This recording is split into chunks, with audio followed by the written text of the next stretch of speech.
Hey folks, it's Dag and welcome. So I've been getting a lot of questions over the last couple of years about how I took this Amazon Prime baby and turned it into a skydiving junkie. And if you know me at all, I'm into radio control everything, so I wanted to make basically a radio control skydiving baby.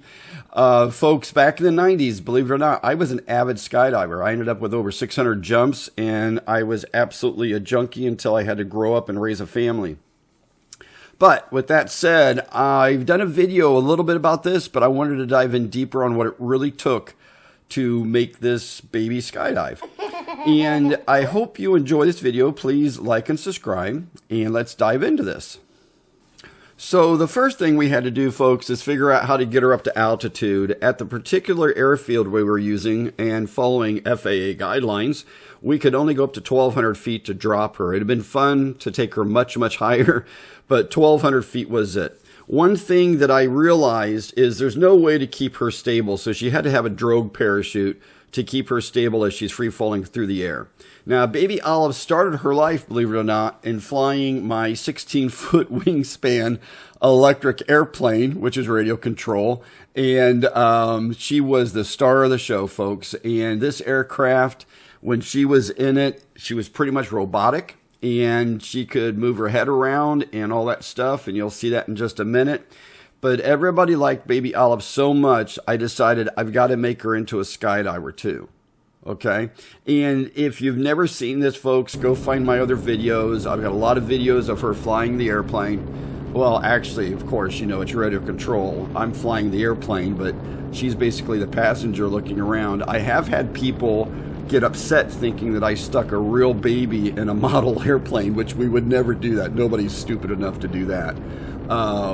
I don't know, maybe somebody is that dumb, but I would never do it. But, oh, and another thing is, folks, it's very important to understand, this isn't a ram air parachute, the square chutes like most people fly. This was a round parachute because I didn't want to have to create the controls for her to have to steer the parachute. Okay, so this is a round parachute, and it's deployable at whatever altitude I want to deploy it at. And as far as deploying, I basically 3D printed a little mechanism to hold the receiver and the servo. And basically the servo, folks, is going to pull the cord, just like a ripcord, like a real parachute. And that would deploy the parachute. It would let the parachute come out. And I'll show you in a video in a little bit how that all works. But this was just me designing the mount in Fusion 360, 3D printing it, and then activating it. And here you can see where the little pin goes in and out.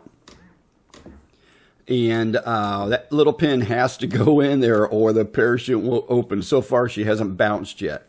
We've had successful skydives every time with her. And I had 7 skydives at SEFF, which is a big fly-in down in Americus, Georgia. And the rest of them were a buddy of mine at my local airfield where we experimented. So I think she has a total of 13 or 14 jumps. Now this is the deployment sequence in slow motion, of course. And as you can see, folks, it works pretty flawlessly. We've not had a single malfunction. Now keep in mind, that's important because she does not have a reserve parachute. She has no way to cut away this parachute like a real parachute when we used to skydive. Another thing I had to do, folks, is I had to put a little light in her back so we could tell if she was actually armed and ready to go. Because one of the problems with the first couple of jumps is I was always paranoid, did I turn on the radio? Because if we drop her from the airplane and the radio's not on, she's going to bounce. And bouncing is not good, folks. It's actually really dangerous and bad. So, excuse me. So as far as putting all the radio gear into the back of her, I just took an X-Acto knife, cut a big square hole in her back, shove the battery for the receiver, the 3D printed mechanism, and the ripcord into her body. There is a hole in her neck where the ripcord comes out, and there's also a hole in her neck for the indicator light that shows that the baby is armed and ready to skydive, which is really important if you're going to drop her from a plane. So to close her up, I just used a little bit of gaffer's tape to tape her back on. And to make the parachute, folks, I went to Amazon and found some parachute material, cut out the gores so I could sew it. And if you know me at all, folks, you know I come from the entertainment industry, and way back in the day, I used to do a lot of repair on drapery and curtains, things like that. That's how I learned how to sew. So I sewed up this canopy, and it's about almost 6, I think it's 5 foot 10 inches in diameter. Now, folks, this isn't like a really scale looking parachute. I just threw it together to test and make sure it works, because I'm going to build a ram air parachute one time for her. Now, when I was getting complete with it, I wanted to make sure it had very long lines on the parachute, because that makes it a little bit more stable when the parachute's open. Okay. And that's some of the things that I wanted to make sure is that it was just going to be very reliable, very stable, and very repeatable every time she would go to jump.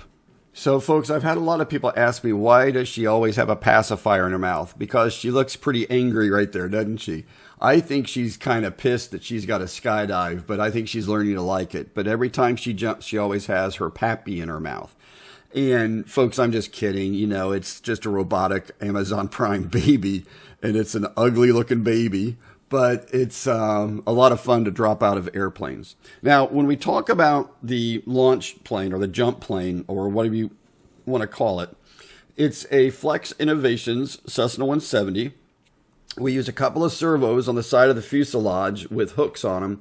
So when both servos do a 180-degree turn, it drops the baby, and it works really good. Now, one problem we didn't realize is sitting here on this table, her knees are fine.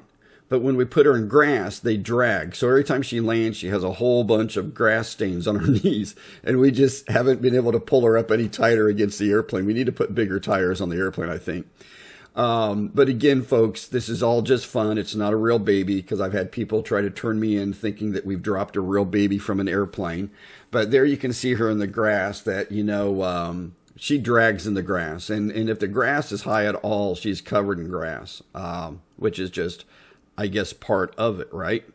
So that's kind of it, folks. At the end here, in just a minute, you're going to see a video of her actually doing some free falling, and it's pretty cool. I really appreciate you all liking and subscribing to my channel, and I'm going to be posting more stuff like this very soon. Rock on. Have a great day. Bye-bye.